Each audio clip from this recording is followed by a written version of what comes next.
After Iran launched a massive missile strike against neighboring countries, the United States made a rapid decision to hit Iranian bunkers where ballistic missiles were stored.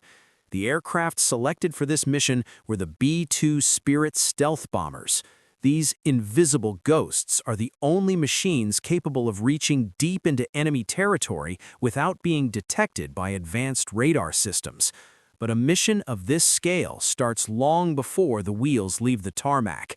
The maintenance crews at the airbase had very little time to prepare. Work began in the late evening and continued through the entire night under the glow of floodlights. The bombers were slowly towed out of their high-security hangars and positioned on the open airfield. Huge fuel trucks arrived immediately, connecting thick, heavy hoses to begin filling the massive internal tanks. The B-2 Spirit carries approximately 167,000 pounds of fuel. To put that in perspective, that is enough to fill over 2,500 passenger cars. Even with these full tanks, the distance is too great. Flying from an American airfield, reaching targets deep inside Iran, and returning safely requires more than one full tank. This mission would demand several high-risk aerial refueling stops along the way. The work on the airfield did not stop for a single second through the night. Ground crews dragged portable pumping stations across the dark tarmac from one aircraft to the next. These pumps are incredibly heavy, the hoses are stiff, and everything has to be connected, disconnected, and reconnected constantly in a race against the sunrise. One moment the pump is hooked up to a fuel truck filling the main line, the next it is being dragged across to the aircraft and locked into the fueling port on the fuselage. Technicians watched the gauges with intense focus. As each tank filled, the hose was disconnected, the fuel cap sealed, and the entire heavy setup was pulled to the next billion-dollar aircraft in line. While the aircraft were being prepped, the pilots were also getting ready for the grueling mission ahead. The B-2s would not fly alone into such a high-threat environment. An elite escort group was assigned to accompany them. F-35 Lightning II stealth fighters and AV-8B Harrier II jets were prepared to provide cover along the route, rotating in and out at different stages of the flight. This relay race of protection ensures that fresh escort aircraft with full fuel tanks replace those running low, keeping a constant shield around the bombers. The pilots prepared without rushing. They know that in a mission lasting nearly 20 hours, composure is everything. They chatted quietly, putting on their specialized flight suits and protective gear while double-checking their oxygen masks. At the first break of dawn, the pilots suited up and headed to their aircraft. This flight would be long and physically demanding. It involved hours locked in a cramped cockpit, multiple complex refueling operations, and a high-stakes strike run into some of the most heavily defended territory on Earth. Every piece of equipment, flight suits, G-suits, helmets, and survival vests, was checked and rechecked. The fighter pilots climbed into their cockpits, strapped in, and ignited their engines, filling the morning air with a deafening roar.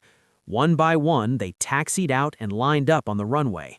The B-2s followed, their massive flying wing shapes rolling slowly onto the taxiway like shadows.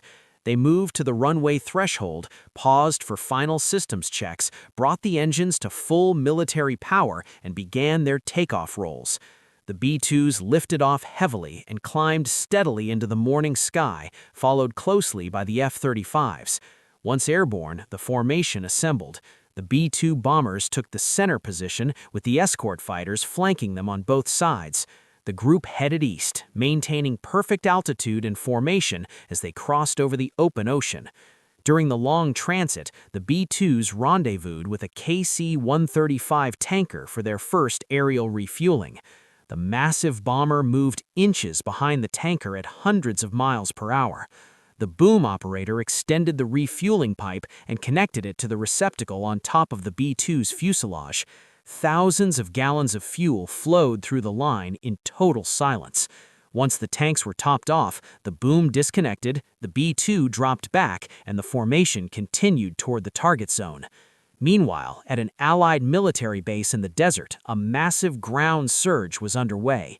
Helicopters were being refueled in a frantic preparation for a secondary assault. Ground crews connected fuel hoses and pumped high-grade kerosene into the tanks of transport and attack helicopters lined up across the desert runway. These helicopters were being sent to the Middle East to support ground operations near the border. Soldiers formed up in long columns near the vibrating aircraft, boarding with full combat gear. They carried everything: weapons, body armor, heavy packs, and thousands of rounds of ammunition. Even after the troops were seated, the loading continued. Crates of spare parts, medical supplies, and heavy munitions were strapped down in the cargo holds. The helicopters lifted off one after another, kicking up massive clouds of sand as they headed toward forward positions. Upon landing in the heart of the Middle East, the soldiers exited the ramps and immediately began setting up a combat camp.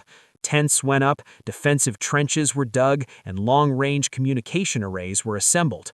Within just a few hours, what was once empty desert became a fully functioning base of operations. The helicopters that brought them in refueled from portable fuel bladders on the ground and lifted off again to bring in the next wave of supplies. Every branch of the military was now on full alert, synchronized for the strike that would change the region forever.